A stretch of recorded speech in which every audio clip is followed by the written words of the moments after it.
Hello, and welcome to part 2 of Cruella's Dalmatian coats. In case you missed it, check out the tag up here and watch part 1 to see the trials and tribulations that we've already been through in this project and what got us to this point. Where did we leave off?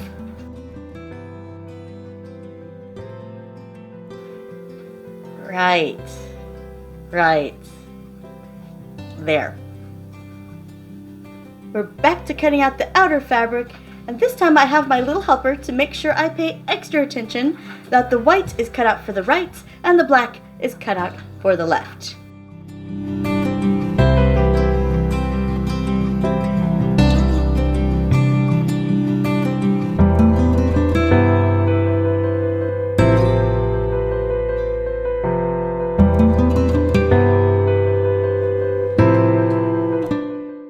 Next, I broke out my Cricut again in order to cut out more spots. And no, this is still not a sponsored video. This time, I decided to iron on the spots before sewing the pieces up, as it was easier to maneuver smaller pieces than that giant skirt. The things you learn when doing things for the second time.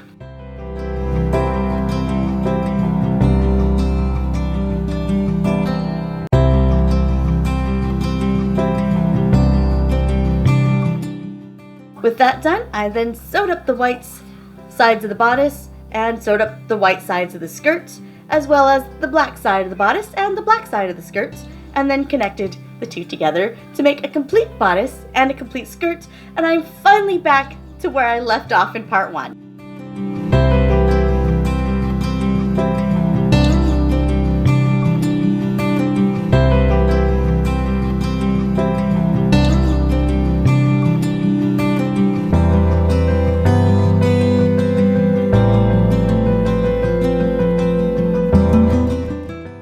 So now we're into all new territory. I started with setting the sleeves into the bodice of the outer fabric and in the lining.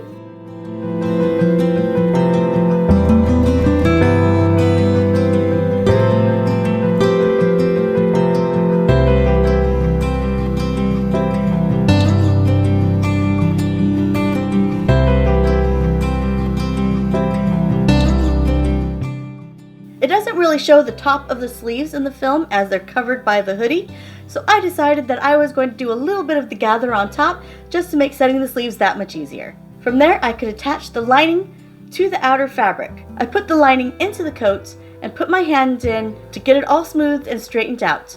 I put a pin to make sure that nothing got twisted when I separated them, and then I could match right side to right side and pin it all the way around. Once they were sewn, I could put the lining back into the coat and things matched up perfectly.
With the sleeves done, it was time to move on to that giant hood.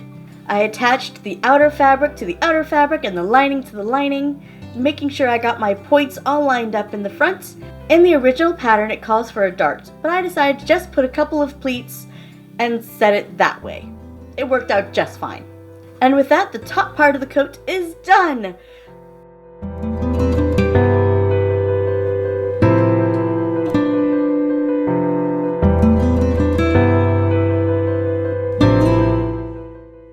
attached the skirt to the bottom of the bodice, both the outer fabric and the lining.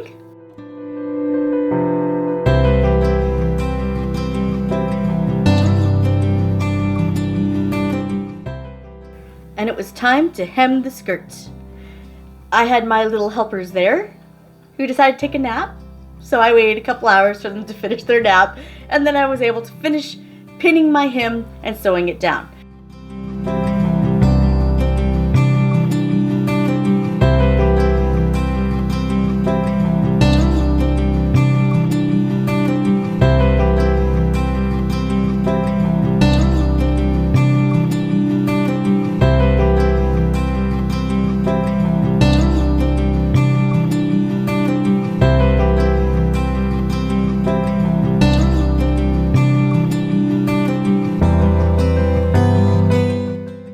Now for finishing on this coat, I originally wanted to do an understitch so I wouldn't have visible stitches on the outside, but I was still getting a curve in that fabric. It wasn't pressing flat and crisp the way I'd wanted it to. Just the kind of fabric that it is, it's just not going to hold that crisp line. So I decided to top stitch all the way around the coat in order to get that crispness. Once I added the buckles, the coat was done. I was one buckle short. The store only had 2 buckles. I kind of wanted 3. I might go through later and add that 3rd buckle. It still worked just fine. My daughter absolutely loved it and was so excited to do this photo shoot for you.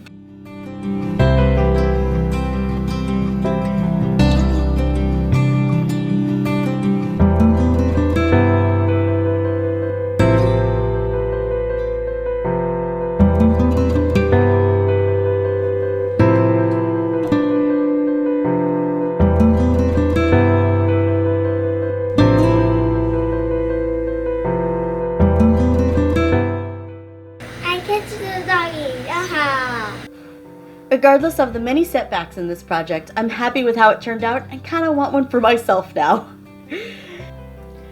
So now it's time to clean my sewing space and get started on the next project. See you next time!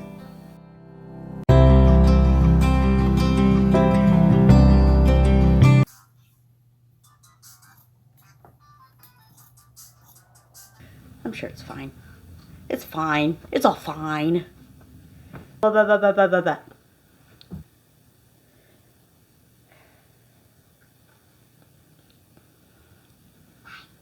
I forgot what I was going to say. Koi? Koist! Koist! You walk past again? Okay, go ahead. Hi. Hi. Where did we leave? For the child, the first half. Yeah.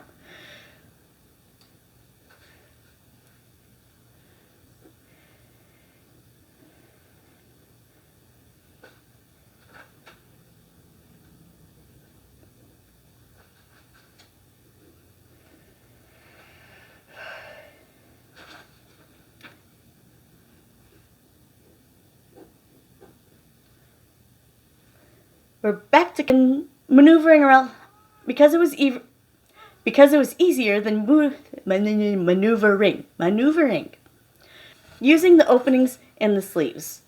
It's a little bit of a tricky. You ruining my video on purpose. Little stinker.